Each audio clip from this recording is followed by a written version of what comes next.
कर्पूरगौरं करुणावतारं संसारसारं भुजगेन्द्रहारं सदा वसन्तं हृदयारविन्दे भवं भवानी सहितं नमामि। मन्दारमाला कलितालकाये कपालमालं गीतसुन्दराय दिव्याम्बराय च दिगम्बराय नमः शिवाय च नमः शिवाय।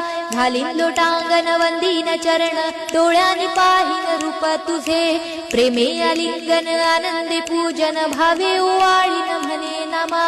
त्वमेव माता पिता त्वमेव बंधु सखा त्वमेव विद्या द्रविणं त्वमेव सर्वं मम देव कायेन वाचा मनसेन्द्रियर्वा बुद्ध्यात्मना वा प्रकृति स्वभावात् करोमि यज्ञं सकलं परस्मै नारायणायति समर्पयामि। अच्युतं केशवं राम नारायणं कृष्णदामोदरं वासुदेवं हरे श्रीधरं माधवं गोपिका